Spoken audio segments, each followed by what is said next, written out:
अस्सलाम वालेकुम व्यूअर्स, ये video photo electric effect phenomena का थर्ड पार्ट है। इस पार्ट में हमें ये डिस्कस करना है कि किस तरह classical electromagnetic wave theory photo electric effect को एक्सप्लेन करने में नाकाम रही। यानी जो कुछ हमें इस फिनोमिना के एक्सपेरिमेंटल रिज़ल्ट से हासिल हो रहा था, जो रिज़ल्ट्स मिल रहे थे, वो रिज़ल्ट्स क्लासिकल वेव थ्योरी की बुनियाद पर एक्सप्लेन नहीं हो पा रहे थे। तो वो क्या चीज़ें थीं, पहले हम ये डिस्कस करेंगे कि किस तरह से ये फेलियर हुआ, क्या एतराज़ात हैं, क्या कंट्रास्ट हैं, और उसके बाद हमें ये भी डिस्कस करना है इसी वीडियो में इंशाल्लाह कि आइंस्टाइन एक्सप्लेनेशन क्या थी फ़ोटो इलेक्ट्रिक इफ़ेक्ट के हवाले से, किस तरह से आइंस्टाइन ने प्लांक्स क्वांटम थ्योरी को इस्तेमाल करते हुए उसकी बुनियाद पर फ़ोटो इलेक्ट्रिक इफ़ेक्ट को एक्सप्लेन किया, और वो तमाम एतराज़ात, वो तमाम कंट्रास्ट जो थ्योरी और एक्सपेरिमेंट के दरमियान थे, वो क्वांटम थ्योरी की बुनियाद पर दूर हो गए। तो लेट्स स्टार्ट कि पहला क्या कंट्रास्ट था। तो याद रखने की बात है कि अकॉर्डिंग टू दिस थ्योरी, यानी क्लासिकल थ्योरी की बुनियाद पर, kinetic energy of photo electrons should increase with intensity. यानी इंटेंसिटी ऑफ रेडिएशंस अगर बढ़ा दी जाएं तो kinetic energy of photo electrons को बढ़ना चाहिए। क्यों? क्योंकि इंटेंसिटी के बढ़ने से, according to this theory, intensity के बढ़ने से एनर्जी ऑफ द वेव बढ़ जाती है, और एनर्जी ऑफ द वेव अगर बढ़ेगी तो kinetic energy of photo electrons को बढ़ना चाहिए। लेकिन प्रैक्टिकली हमने देखा कि ऐसा नहीं था। इंटेंसिटी की वजह से kinetic energy of photo electrons पर कोई फ़र्क नहीं पड़ रहा था। काइनेटिक एनर्जी बढ़ रही थी फ्रीक्वेंसी के साथ। तो एक तो ये एतराज़ था। दूसरा, इंटेंसिटी से ही रिलेट करती हुई दूसरी बात है, और वो है कि according to wave theory, intensity of radiation is independent of its frequency. कि इंटेंसिटी का फ्रीक्वेंसी के साथ कोई ताल्लुक़ नहीं है। It depends upon amplitude of electric field vector. तो हमें पता है इलेक्ट्रोमैग्नेटिक वेव्स में इलेक्ट्रिक फील्ड वेक्टर होता है, मैग्नेटिक फील्ड वेक्टर होता है। तो according to classical theory, intensity of radiation depends upon amplitude of electric field vector. Therefore, increase in frequency should not affect the kinetic energy of photoelectrons. तो इस वजह से frequency के इंक्रीज़ होने से फ़ोटो इलेक्ट्रॉन्स की काइनेटिक एनर्जी पर कोई फ़र्क नहीं पड़ना चाहिए। लेकिन प्रैक्टिकली हमने देखा कि by increasing frequency, kinetic energy of photo electrons increases. तो ये दूसरा कंट्रास्ट था कि एक तो वो ये क्लासिकल थ्योरी की बुनियाद पर ये था कि काइनेटिक एनर्जी को इंटेंसिटी के साथ इंक्रीज़ करना चाहिए, और काइनेटिक एनर्जी को फ्रीक्वेंसी के साथ इंक्रीज़ नहीं करना चाहिए। यानी kinetic energy of photo electrons की बात हो रही है। लेकिन जो एक्सपेरिमेंटल रिजल्ट्स हैं वो दोनों इसके काउंटर हैं कि kinetic energy of emitted electrons frequency dependent है, लेकिन इंटेंसिटी डिपेंडेंट नहीं है। थर्ड वन जो बात है वो ये है कि क्लासिकल थियरी थ्रेशोल्ड फ्रीक्वेंसी को एक्सप्लेन नहीं कर पा रही थी, क्योंकि इस थियरी के मुताबिक इंटेंसिटी अगर स्ट्रॉन्ग हो तो electrons should be emitted from metal surface. कि इंटेंसिटी बढ़ा देने से मेटल से इलेक्ट्रॉन्स को इजेक्ट होना चाहिए, एमिट होना चाहिए, फ्रीक्वेंसी की जो भी value, what ever may be the frequency. लेकिन एक्सपेरिमेंट से हमें ये पता चला कि अगर एक ख़ास लेवल ऑफ फ्रीक्वेंसी, जिसको हमने उस पर्टिकुलर फ्रीक्वेंसी को नाम दिया थ्रेशोल्ड फ्रीक्वेंसी, अगर उस ख़ास थ्रेशोल्ड फ्रीक्वेंसी से कम फ्रीक्वेंसी वाली लाइट हो तो उसकी इंटेंसिटी जितनी मर्ज़ी बढ़ा दें, no electrons are emitted from the metallic surface. तो ये भी हमने देखा कि प्रैक्टिकली तो ऐसा नहीं है, ऐसा नहीं हुआ। क्योंकि थ्रेशोल्ड फ्रीक्वेंसी पर डिपेंड कर रही है हमारा जो फ़ोटो इलेक्ट्रिक इफ़ेक्ट फिनोमेना है, जो फ़ोटो इलेक्ट्रिक करंट है, वो थ्रेशोल्ड फ्रीक्वेंसी पर स्टार्ट होती है, जबकि क्लासिकल थ्योरी ऐसा नहीं कहती। फोर्थ वन ये है कि according to wave theory photo electric emission should not be an instantaneous process. इसको इंस्टेंटेनियस प्रोसेस नहीं होना चाहिए, जबकि प्रैक्टिकली हमने देखा कि ये इंस्टेंटेनियस है। जैसे ही लाइट शाइन करते हैं हम मेटल सरफेस पर, फोटो इलेक्ट्रिक करंट स्टार्ट हो जाती है। तो क्यों नहीं होना चाहिए, उसकी बुनियाद ये थी कि क्लासिकल थ्योरी ये कहती थी कि the energy of radiation is spread continuously over wave fronts. ये हमने फर्स्ट ईयर के 9th चैप्टर जो जहाँ पर हमने लाइट को एज अ वेव स्टडी किया था, वहाँ हाइगन्स प्रिंसिपल पढ़ा था हमने कि energy of radiation is spread continuously over wave fronts. Wave fronts की फॉर्म में एनर्जी डिस्ट्रीब्यूट होती है, ट्रैवल करती है, और एनर्जी कंटिन्यूसली स्प्रेड होती है ओवर वेव फ्रंट्स। और चूँकि एक सिंगल इलेक्ट्रॉन जो मेटल का है वो उस वेव फ्रंट का एक छोटा सा हिस्सा इंटरसेप्ट करता है, तो उस वेव फ्रंट के एक छोटे से हिस्से के पास एक बहुत कम एनर्जी मौजूद होती है, small fraction of waves energy होती है, और वो एनर्जी एनफ नहीं होती उस इलेक्ट्रॉन को मेटल सरफेस से एमिट करवाने के लिए। तो इसका मतलब ये है कि एक वेव फ्रंट आएगा, फिर दूसरा आएगा, फिर तीसरा आएगा, काफ़ी सारे वेव फ्रंट्स आएंगे, उनकी थोड़ी थोड़ी एनर्जी जो उस इलेक्ट्रॉन को मिलेगी वो मिलती रहेगी, इस तरह से एनर्जी बढ़ती रहेगी, और कुछ देर बाद यानी कुछ टाइम लगेगा एनफ एनर्जी गेन करने में उस इलेक्ट्रॉन को कि वो मेटल सरफेस से भाग सके, ताकि वो वहाँ से एस्केप कर सके। तो यानी इसके मुताबिक ये है कि इस प्रोसेस को इंस्टेंटेनियस नहीं होना चाहिए, कुछ टाइम होना चाहिए लाइट शाइन करने और इलेक्ट्रॉन एमिशन के दरमियान कोई टाइम लैग होना चाहिए, जबकि प्रैक्टिकली ऐसा कोई टाइम लैग नहीं था। अब आते हैं कि इन एतराज़ात को आइंस्टाइन ने किस तरह से दूर किया था। तो आइंस्टाइन ने क्वांटम थ्योरी की बेस पर, प्लांक्स क्वांटम थ्योरी की बेस पर इसको एक्सप्लेन किया था। और according to Einstein light radiations consist of tiny packets of energy called quanta, और one quantum of light radiation is called a photon. उसने नाम दिया था इनको फोटॉन का, which travels with speed of light, और energy of a photon is given by this relation. Energy of photon is E is equal to HF, और यहाँ H Planck's constant है और F फ्रीक्वेंसी ऑफ रेडिएशन है। तो Einstein ने ये भी एज्यूम किया था कि one photon of suitable frequency can eject only one electron from metal surface. यानी कि एक तो सूटेबल फ्रीक्वेंसी का फोटॉन होना चाहिए, और वो फोटॉन एक ही इलेक्ट्रॉन को इजेक्ट कर सकता है, यानी एक फोटॉन एक इलेक्ट्रॉन को इजेक्ट करेगा, क्योंकि only one electron can absorb the energy of a single photon, क्योंकि एक ही इलेक्ट्रॉन सिंगल फोटॉन की एनर्जी को एब्जॉर्ब करेगा। तो यहाँ मेटल के हवाले से भी उसने डिफ़ाइन किया कि हर मेटल के आउटर शेल से इलेक्ट्रॉन को निकालने के लिए the minimum energy required to eject an electron from metal surface, एक मिनिमम अमाउंट ऑफ एनर्जी चाहिए है, which is called work function. तो वर्क फंक्शन वो इन मिनिमम एनर्जी है जो रिक्वायर्ड है किसी मेटल सरफेस से इलेक्ट्रॉन्स को इजेक्ट करने के लिए, and this is called work function.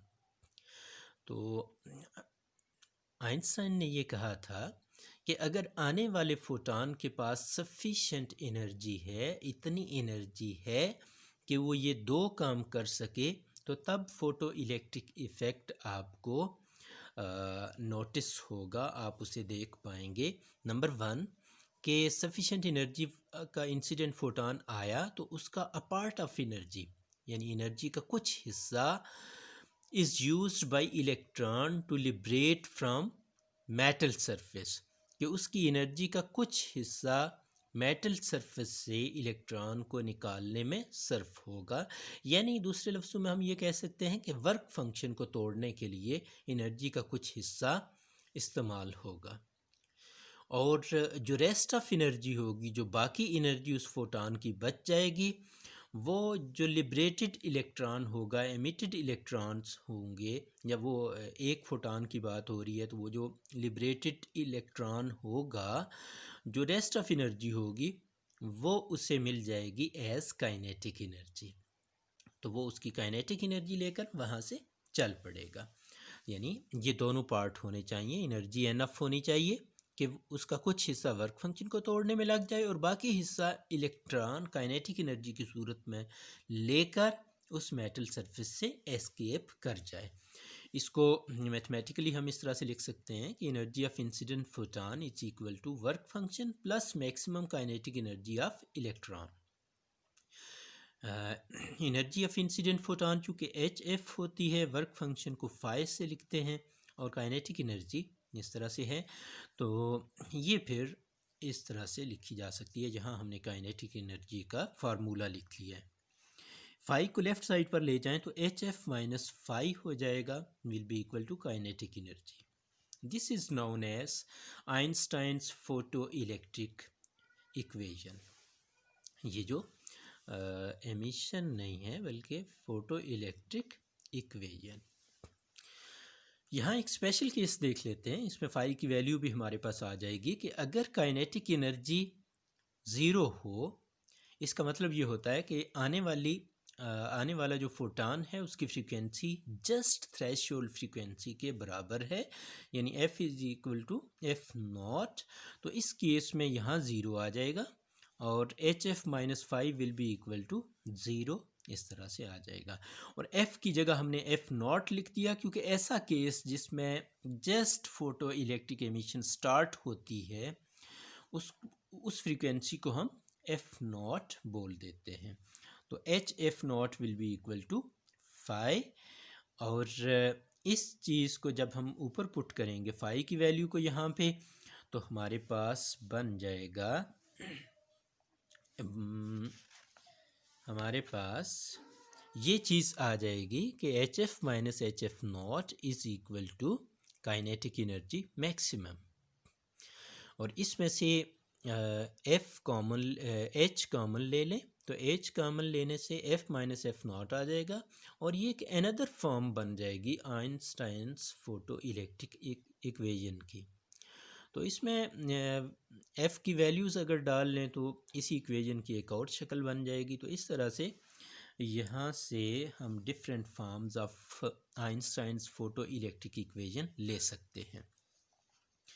तो थोड़ी सी बात यहाँ पर और कर दूँ कि ये जो वर्क फंक्शन होता है, वर्क फंक्शन कैरेक्टरिस्टिक है उस मेटेलिक सरफेस की, कि ये वो लिमिट बताता है कि इतनी एनर्जी होगी तो यहाँ से इलेक्ट्रॉन, आने वाले फोटॉन के पास इतनी एनर्जी होगी तो तब जाके उस मेटल सरफेस से इलेक्ट्रॉन निकलेगा। और इसी तरह से ये जो एफ नॉट है, थ्रेशोल्ड फ्रीक्वेंसी जिसे कहा, ये आने वाली रेडिएशन की कैरेक्टरिस्टिक है कि आने वाली रेडिएशन के पास इतनी फ्रीक्वेंसी होगी तब उसकी एनर्जी वर्क फंक्शन के बराबर आएगी और फोटो इलेक्ट्रिक एमिशन स्टार्ट होगी। तो मतलब ये कि ये क्लोजली लिंक्ड है थ्रेशोल्ड फ्रीक्वेंसी और वर्क फंक्शन एक दूसरे के साथ। तो जो वर्क फंक्शन है वो बेसिकली कैरेक्टरिस्टिक होगी मेटल सरफेस की, और जो एफ नॉट है ये कैरेक्टरिस्टिक्स है एनर्जी ऑफ फोटॉन, यानी आने वाले फोटॉन की, आने वाली रेडिएशन की। तो अब हम मज़ीद इसमें कुछ बातें कर लेते हैं कि किस तरह से एमिटेड इलेक्ट्रॉन्स क्यों मैक्सिमम काइनेटिक एनर्जी नहीं रखते सारे के सारे, यानी why do all the emitted electrons not possess the maximum kinetic energy. तो इसका बड़ा सिंपल सा जवाब है कि सब इलेक्ट्रॉन्स के पास मैक्सिमम एनर्जी इसलिए नहीं होती क्योंकि कुछ इलेक्ट्रॉन्स तो मेटल सरफेस से ही सीधे बाहर आ जाते हैं, और कुछ इलेक्ट्रॉन थोड़ा मेटल के इंटीरियर से थोड़ा अंदर की तरफ से इजेक्ट होते हैं, एमिट होते हैं, और वो उस मेटल सरफेस से, मेटल के स्ट्रक्चर से बाहर आते हुए एटॉमिक कोलिजन्स करते हैं, और जिसके बाद वो बाहर निकल पाते हैं। तो इस तरह से उन एटॉमिक कोलिजन्स में उन्होंने कुछ एनर्जी लूज़ कर दी होती है, लिहाजा जब वो बाहर निकलते हैं तो उनकी एनर्जी उतनी नहीं होती, उन इलेक्ट्रॉन्स के बराबर नहीं होती जो इलेक्ट्रॉन्स स्ट्रेट कम आउट करते हैं मेटल सरफेस से, यानी मेटल सरफेस से सीधे बाहर आ जाते हैं बगैर कोलिजन्स किए हुए। उन इलेक्ट्रॉन्स की एनर्जी ज़्यादा होती है, और जो इलेक्ट्रॉन्स मेटल सरफेस से बाहर आते हुए एटॉमिक कोलिजन्स करते हैं उनकी एनर्जी कम होती है। लिहाजा